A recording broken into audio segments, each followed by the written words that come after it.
ಎಲ್ಲರಿಗೂ ನಮಸ್ಕಾರ. ಈ ಅವರೆಕಾಳಿನ ಸೀಸನ್ ಈಗ ಮುಗಿತಾ ಬಂತು. ಬಟ್ ಅವರೆಕಾಳಿಯ ಕಾನ್ಸೆಪ್ಟ್ ನಾವು ಕರಾವಳಿಗರಿಗೆ ಸ್ವಲ್ಪ ಕಡಿಮೆ ಅಂತ ಹೇಳ್ಬೋದು. ಅಂದರೆ ನಾವು ಅದನ್ನು ಹೆಚ್ಚು ಯೂಸ್ ಮಾಡೋದಿಲ್ಲ.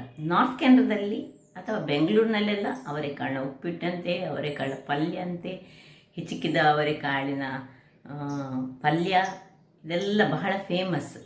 ಬಟ್ ನಾನು ಕೆಲವೊಂದು ಬಾರಿ ಈ ಯೂಟ್ಯೂಬ್ಗಳಲ್ಲಿ ಇವುಗಳನ್ನು ನೋಡುವಾಗ ನನಗೂ ಮನಸ್ಸಾಗ್ತಿತ್ತು, ಒಂದು ಸತಿ ಮಾಡಬೇಕು, ಹೇಗೆ ರುಚಿ ಉಂಟಂತ ನೋಡಬೇಕು ಹೇಳಿ. ಈ ಬಾರಿ ಬ್ಯಾಂಗ್ಳೂರಿಗೆ ಹೋದಾಗ ಸ್ವಲ್ಪ ಈ ಅವರೆಕಾಳನ್ನು ತಂದು ಇವತ್ತು ನಾನು ಅದರ ಒಂದು ನಮ್ಮ ಕರಾವಳಿ ಶೈಲಿಯಲ್ಲಿ ಒಂದು ಉಪ್ಕರಿ ಅಂತ ಹೇಳ್ಬೋದು, ಸುಕ್ಕ ಅಂತಲೂ ಹೇಳ್ಬೋದು, ಆ ರೀತಿಯಾಗಿ ಮಾಡಿದ್ದೇನೆ. ಬಹಳ ಚೆನ್ನಾಗಿ ಬಂತು. ಹಾಗಾಗಿ ನಿಮ್ಮೊಂದಿಗೆ ಇದನ್ನು ಶೇರ್ ಮಾಡ್ತಿದ್ದೇನೆ. ಯಾರೆಲ್ಲ ನನ್ನ ಚಾನಲನ್ನು ನೋಡ್ತಿದ್ದೀರಿ, ಯಾರೆಲ್ಲ ಇನ್ನೂ ಸಬ್ಸ್ಕ್ರೈಬ್ ಮಾಡಿಲ್ಲ, ದಯವಿಟ್ಟು ಸಬ್ಸ್ಕ್ರೈಬ್ ಮಾಡಿ ಸಪೋರ್ಟ್ ಮಾಡಿ ಅಂತ ಹೇಳುತ್ತಾ ಬನ್ನಿ. ಯಾವ ರೀತಿ ನಾನು ಈ ಅವರೆಕಾಳಿನ ಸುಕ್ಕವ, ಪಲ್ಯವ, ಉಪ್ಕರಿಯ ಏನು ಕರಿಬೋದು ಮಾಡಿದ್ದೇನೆ ನೋಡೋಣ. ನಮಸ್ತೆ ಮಿತ್ರರೇ, ಇಲ್ಲಿ ನೋಡಿ, ಬ್ಯಾಂಗ್ಳೂರಿಗೆ ಹೋಗಿದ್ದೆ. ಬ್ಯಾಂಗ್ಳೂರಿನಿಂದ ತಂದಂತಹ ಅವರೆಕಾಯಿ ಈಗ ಸೀಸನ್ ಇನ್ನು ಎಂಡ್ ಆಗ್ತಾ ಬಂತಂತೆ. ಜನವರಿ 15 ಮಕರ ಸಂಕ್ರಮಣದ ನಂತರ ಇನ್ನು ಒಳ್ಳೆಯ ಅವರೆಕಾಯಿ ಸಿಕ್ಕುವುದಿಲ್ಲಂತೆ. ಮಂಗಳೂರಿನಲ್ಲಿ ಸಹ ಉಂಟು, ತುಂಬ ಕಾಸ್ಟ್ಲಿ ಆಗಿರ್ತದೆ. ನೋಡಿ, ಇಷ್ಟನ್ನು ಸಿಪ್ಪೆ ತೆಗೆದಿದ್ದೇನೆ, ಇನ್ನು ಇಷ್ಟು ಸಿಪ್ಪೆ ತೆಗಿಲಿಕ್ಕೆ ಬಾಕಿ ಉಂಟು. ಬಹಳ ಚೆನ್ನಾಗಿದೆ. ಇವತ್ತು ಈ ಅವರೆಕಾಯಿಂದ ಒಂದು ಪಲ್ಯ ಅಂದರೆ ಉಪ್ಕರಿ ಮಾಡೋಣ. ಅದರದ್ದು ಟೇಸ್ಟು ಉಪ್ಕರಿ ಮಾಡಿದರೆ ನಮಗೆ ಅದು ಹೇಗೆ ಉಂಟು ಹೇಳಿ ಗೊತ್ತಾಗ್ತದೆ. ಮೊದಲಿಗೆ ಇದನ್ನು ಚೆನ್ನಾಗಿ ತೊಳೆದುಕೊಂಡು ತರ್ತೇನೆ. ಇನ್ನು ಸ್ವಲ್ಪ ಸಿಪ್ಪೆ ತೆಗೆದು ಹಾಕ್ಕೊಳ್ತೇನೆ, ಆಮೇಲೆ ತೊಳೆದುಕೊಂಡು ಅದನ್ನು ಹೇಗೆ ಬೇಯಿಸುವ ಎಂದು ನೋಡೋ ವೀಕ್ಷಕರೇ. ನೋಡಿ, ಎಲ್ಲ ಬೀಜಗಳನ್ನು ಬಿಡಿಸಿಟ್ಟುಕೊಂಡು ಸ್ವಲ್ಪ ಹೊತ್ತು ನೀರಿನಲ್ಲಿ ಹಾಕಿಟ್ಕೊಂಡೆ. ಈಗ ಇದನ್ನು ಒಂದು ಕುಕ್ಕರಲ್ಲಿ ಹಾಕೊಳ್ಳೋಣ. ಕುಕ್ಕರಲ್ಲಿ ಹಾಕಿ ಕೇವಲ ಒಂದೇ ಒಂದು ನಾವು ವಿಸಿಲ್ ತೆಗೆದುಕೊಳ್ಳಿಕ್ಕೆ ಉಂಟು. ಈಗ ಇದು ಹಾಕಿದ ಮೇಲೆ ಇದಕ್ಕೆ ಸ್ವಲ್ಪ ಶುಂಠಿ, ಸಣ್ಣದಾಗಿ ಹೆಚ್ಚಿಟ್ಟಂತಹ ಶುಂಠಿಯನ್ನು ಹಾಕೊಳ್ತಿದ್ದೇನೆ. ಒಂದು ಅರ್ಧದಿಂದ 3/4 ಇಂಚಿನಷ್ಟು ಹಾಕೊಳ್ಳೋಣ. ಇನ್ನು ಸ್ವಲ್ಪ, ತುಂಬ ನೀರು ಹಾಕ್ಕೊಳ್ಳಿಕ್ಕಿಲ್ಲ, ಸ್ವಲ್ಪ ನೀರು ಹಾಕಿ ನೋಡಿ, ಇದು ಮುಳುಗುವಷ್ಟು ಸಾಕು, ಅದಕ್ಕಿಂತ ಹೆಚ್ಚು ಹಾಕೊಳ್ಳೋದು ಬೇಡ. ಇಷ್ಟನ್ನು ಹಾಕಿ ಮುಚ್ಚಳವನ್ನು ಮುಚ್ಚಿ ವಿಸಿಲ್ ಇಟ್ಟುಕೊಂಡು ನಾವೀಗ ಇದನ್ನು ಬೇಯಿಸ್ಕೊಳ್ಳೋಣ.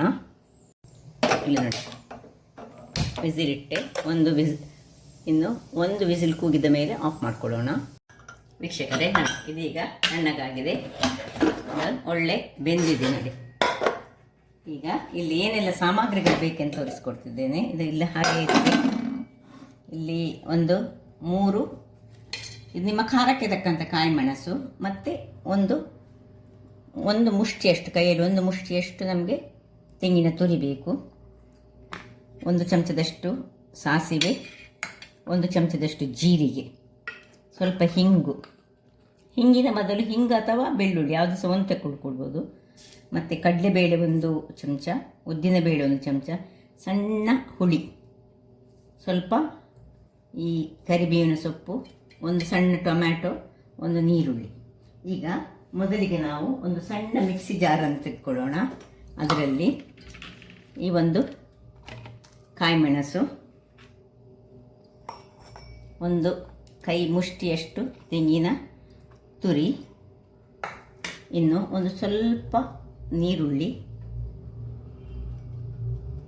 ಒಂದು ಸ್ವಲ್ಪ ಇದರಲ್ಲಿ ಜೀರಿಗೆ, 1 ಚಮಚದಲ್ಲಿ ಅರ್ಧ ಚಮಚ ಜೀರಿಗೆ, ಇದರಲ್ಲಿ ಸ್ವಲ್ಪ ಈ ಒಂದು ಕರಿ ಲೀವ್ಸ್, ಮತ್ತು ಒಂದು ಸಣ್ಣ ತುಂಡು ಬೆಲ್ಲ. ಇಷ್ಟನ್ನು ಹಾಕಿ ಏನು ನೀರು ಹಾಕದೆ ಒಂದು ದರ್ದರಿಯಾಗಿ, ಅಂದರೆ ಕೋಸ್ಲಿ ಒಂದು ಗ್ರೈಂಡ್ ಮಾಡ್ತಾರೋ. ವೀಕ್ಷಕರೇ ನೋಡಿ, ಈ ರೀತಿಯಾಗಿ ಒಂದು ಗ್ರೈಂಡ್ ಆಗಿ ಬಂತು. ಇಷ್ಟು ಸಾಕು, ತುಂಬ ಆಗಲಿಕ್ಕಿಲ್ಲ. ನಾವು ಈ ಸುಕ್ಕ ಮಾಡುವಾಗ ಮಾಡ್ತೇವೆ ನೋಡಿ, ಅಷ್ಟನ್ನು ಮಾಡಿದರೆ ಆಯಿತು. ಈಗ ಇಲ್ಲಿ ಒಂದು ಬಾಣಲೆಯನ್ನು ಇಟ್ಕೊಂಡು ಬಾಣಲೆ ಬಿಸಿ ಮಾಡಿಕೊಳ್ಳೋಣ. ಈಗ ಇದಕ್ಕೆ ಬಿಸಿ ಆಗುವಾಗ 2-3 ಚಮಚದಷ್ಟು ಎಣ್ಣೆಯನ್ನು ಹಾಕೊಳ್ಳೋಣ. ಎಣ್ಣೆ ಕಾದಾಗ ಇದಕ್ಕೆ ಉದ್ದಿನ ಬೇಳೆ, ಕಡಲೆಯ ಬೇಳೆ ಹಾಗೂ ಕರಿಬೇವಿನ ಸೊಪ್ಪು ಇಷ್ಟನ್ನು ಹಾಕ್ಕೊಂಡು ಸ್ವಲ್ಪ ಹೊತ್ತು ಚೂರು ಹುರಿಯೋಣ. ಸ್ವಲ್ಪ ಇದು ಹುರಿಯುವಾಗ ಈ ಸಾಸಿವೆ ಮತ್ತು ಉಳಿದ ಜೀರಿಗೆ. ಈ ಉದ್ದಿನ ಬೇಳೆದು ಕಲರ್ ಚೂರು ಚೇಂಜ್ ಆಗುವಾಗ ಸಾಸಿವೆ ಮತ್ತು ಜೀರಿಗೆಯನ್ನು ಹಾಕೊಳ್ಳೋಣ. ಅರ್ಧ ಚಮಚ ಅದರಲ್ಲಿ ಹಾಕ್ಕೊಂಡಿದ್ದೇವೆ ನಾವು. ಈಗ ಅದಕ್ಕೆ ಸ್ವಲ್ಪ ಕಲರ್ ಚೇಂಜ್ ಆಗಬೇಕು ಉದ್ದಿನ ಬೇಳೆದು ಮತ್ತು ಕಡಲೆಬೇಳೆದು. ಈಗ ನೀರುಳ್ಳಿಯನ್ನು ಹಾಕೊಳ್ತಿದ್ದೇನೆ.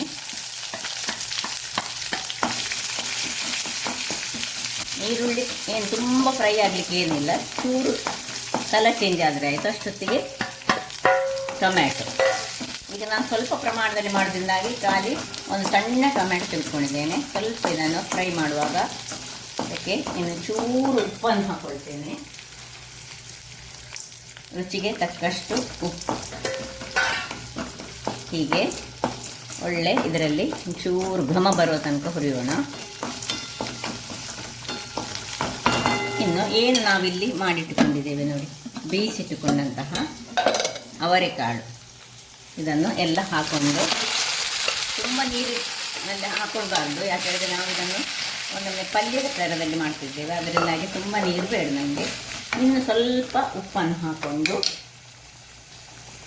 ಆಗ ನೀರುಳ್ಳಿಗೆ ಸ್ವಲ್ಪ ಉಪ್ಪು ಹಾಕಿದ್ದೇವೆ, ನೋಡಿಕೊಂಡು ಉಪ್ಪು ಹಾಕೊಳ್ಳೋಣ. ಇದನ್ನು ಮುಚ್ಚಳ ಮುಚ್ಚಿಕೊಂಡು ಬೇಯಿಸುವಾಗ ಇಲ್ಲಿ ನಾನು ಹುಳಿಯನ್ನೊಂದು ಹಾಕಲಿಕ್ಕೆ ಮರ್ತು ಹೋಗಿದ್ದೇನೆ. ಹುಳಿಯ ಬದಲು ನಾವು ಈ ಲಿಂಬೆ ರಸ ಹಾಕ್ಕೊಳ್ಬೋದು, ಅಥವಾ ಲಿಂಬೆ ಬೇಡದಿದ್ದರೆ ಈ ಹುಳಿಯನ್ನು ಒಮ್ಮೆ ಹಾಕಿ ಇನ್ನೊಂದು ಸತಿ ಇದನ್ನು ದರ್ದರವಾಗಿ ಗ್ರೈಂಡ್ ಮಾಡಿ ತರ್ತೇನೆ. ಸ್ವಲ್ಪ ಹೀಗೆ ಒಗ್ಗರಣೆಯಲ್ಲಿ ಬೇಯುವಾಗ ಸಹ ನಾವು ಸ್ವಲ್ಪ ಹಿಂಗನ್ನು ಹಾಕ್ಕೊಂಡಿದ್ದೇವೆ. ನನಗೆ ಆಗ ಒಗ್ಗರಣೆಗೆ ಹಾಕುವಾಗ ಸ್ವಲ್ಪ ಹಿಂಗು ಹಾಕಲಿಕ್ಕೆ ಮರ್ತು ಹೋಯಿತು. ಸೊ ಈಗ ಒಂಚೂರು ಹಿಂಗನ್ನು ಹಾಕ್ಕೊಳ್ತಿದ್ದೇನೆ. ಇದಕ್ಕೆ ಹಿಂಗು ಮತ್ತೆ ಬೆಳ್ಳುಳ್ಳಿ, ಒಗ್ಗರಣೆಯಲ್ಲಿ ಬೆಳ್ಳುಳ್ಳಿಯನ್ನು ಹಾಕ್ಕೊಳ್ಬೇಕು, ಹಿಂಗನ್ನು ಹಾಕ್ಕೊಳ್ಬೇಕು ನೋಡಿ. ಇಷ್ಟು ಆಗಿ ನೀರೆಲ್ಲ ಆರಲಿಕ್ಕೆ ಆಗುವಾಗ ಈಗ ಏನು ನಾವು ಮಾಡಿಟ್ಟುಕೊಂಡಿದ್ದೇವೆ ಮಸಾಲೆ ನೋಡಿ, ಈ ಮಸಾಲೆಯನ್ನು ಅದಕ್ಕೆ ಹಾಕ್ಕೊಂಡು, ತುಂಬ ನೀರೇನೇ ಹಾಕ್ಕೊಳ್ಳಿಕ್ಕಿಲ್ಲ, ಆದಷ್ಟು ಇದು ಒಂದು ಟೈಪ್ ಆಫ್ ಕರಿಯ ಹಾಗೆ ಒಂದು ಪಲ್ಯ, ಬಹಳ ಟೇಸ್ಟಿಯಾಗಿ ಬರ್ತದೆ. ಇದರ ಸೀಸನ್ನಲ್ಲಿ ನಾವು ಅವರೆಕಾಳಿನ ಸೀಸನಲ್ಲಿ ಥರದ ಅವರೆಕಾಳಿನ ರೆಸಿಪಿಗಳನ್ನು ನಾವು ಕರಾವಳಿಗರು ತುಂಬ ಕಡಿಮೆ ಮಾಡೋದು. ಈ ನಾರ್ತ್ ಇಂಡಿಯಾದಲ್ಲಿ ಅಂದರೆ ಬೆಂಗಳೂರುಗಳಲ್ಲೆಲ್ಲ ತುಂಬ ಅವರೆಕಾಳು ಸಿಗ್ತದೆ, ಎಲ್ಲಿ ಅವರೆಕಾಳು ತುಂಬ ಬೆಳೀತದೆ, ಅವರು ತುಂಬ ಇದರದ್ದು ಈ ರೆಸಿಪಿಗಳನ್ನು ಮಾಡ್ತಾರೆ. ಇದನ್ನು ಸ್ವಲ್ಪ ಹೀಗೆ ಎಣ್ಣೆಯಲ್ಲಿಯೇ ಸ್ವಲ್ಪ ಬಾಡಿಸ್ಕೊಳ್ಳೋಣ. ಸ್ವಲ್ಪ ಡ್ರೈ ಆಗಿ ಬರ್ತದೆ, ಚಪಾತಿ ತಿನ್ನಲಿಕ್ಕೆ ಅನ್ನದೊಟ್ಟಿಗೆ ಸೈಡ್ ಡಿಶ್ ಆಗಿ ಬಹಳ ಚೆನ್ನಾಗಿ ಬರ್ತದೆ. ಇಲ್ಲಿ ಉಪ್ಪು ಎಲ್ಲ ಕರೆಕ್ಟ್ ಉಂಟ ನೋಡ್ಕೊಳ್ಬೇಕು. ಸಾಕು, ಸ್ವಲ್ಪ ಹೊತ್ತು ಇದನ್ನು ಇನ್ನೊಂದು ಸಣ್ಣ ಉರಿಯಲ್ಲಿ 1 ನಿಮಿಷ ಮುಚ್ಚಿಡೋಣ. ವೀಕ್ಷಕರೇ ನೋಡಿ, ಆಯಿತು, ಎಲ್ಲ ಒಳ್ಳೆ ಡ್ರೈ ಸುಕ್ಕ ಆಯಿತು. ಇದು ನಮ್ಮದು ಮಂಗಳೂರಿನ ಕಡಲೆ ಸುಕ್ಕ ಹೇಗೆ ಮಾಡ್ತೇವೆ ನೋಡಿ, ಅದೇ ಸ್ವಲ್ಪ ಗ್ರೀನ್ ಮೆಣಸು ಹಾಕಿ ಮಾಡಿದಂತಹ ಸುಕ್ಕದ ಟೈಪಲ್ಲೇ ಮಾಡಿದೆ.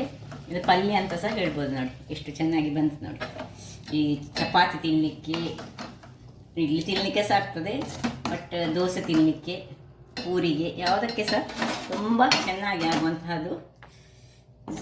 ಇದು ಹೆಚ್ಚಾಗಿ ನಾನೊಬ್ಬರು ಬೆಂಗಳೂರಿನವರದ್ದು ಕೇಳಿದೆ, ಅವರು ಒಂದು ಬೇರೆ ರೀತಿಯಲ್ಲಿ ಹೇಳಿದರು, ಬಟ್ ನಾನು ನನ್ನದು ಸ್ವಲ್ಪ ಕರಾವಳಿ ಶೈಲಿಯ ಅದಕ್ಕೆ ಸ್ವಲ್ಪ ಟಚ್ ಕೊಟ್ಟು ಮಾಡಿದಂತಹ ಒಂದು ಅವರೆಕಾಳಿನ.